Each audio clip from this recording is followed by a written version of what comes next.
नमस्कार मु विमला पल्लाई आपण माननकु दीपुर दीपावली चैनल को स्वागत। कृषि भित्तिक पर्व अक्षय तृतीयार अनेक शुभेच्छा और शुभकामना।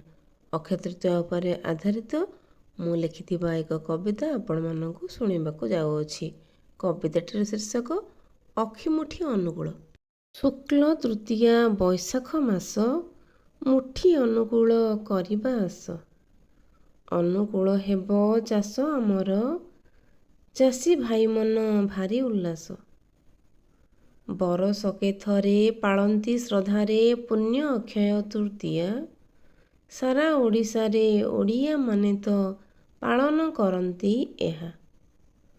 कृषि भित्तिक ए गणपर्व अटे चषा भाई मानंकर। दान धर्म करी ठाकुर पूजारे झियो बहुहर बर। एही दिन ठारू जगन्नाथंकर रथ गढ़ा कार्य हुए। गाए गाए पुणी चंदन जातरा सभिंक मनकु मोहे।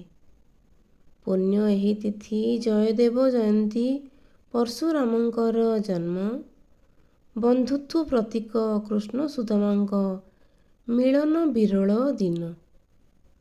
एही शुभ दिने विवाह बरत होई थाए नुआ घर।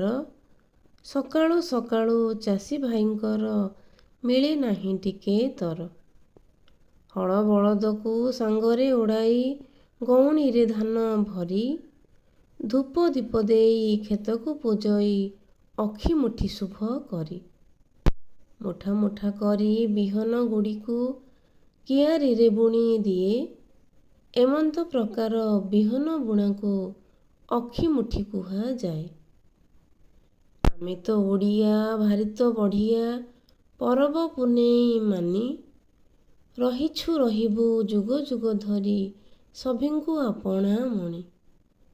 खरा वर्षा शीत सह्य करी चाषी जोगाई थाए आहार। चाषी भाई परा अन्नदाता आम पाई से ईश्वर। अक्षय तृतीया प्रभुंकर दया सबु हेउ कुसुमित। घरे घरे भक्ति खेले जाऊ प्रीति साहा प्रभु जगन्नाथ। साहा प्रभु जगन्नाथ। धन्यवाद। आपण माननकु जदि कविताटी भल लागुथाए तेबे भिडियोटी को लाइक कमेंट करने को भूलिबे नहीं। चैनल रे नुआ थिले सब्सक्राइब कर दियंतु।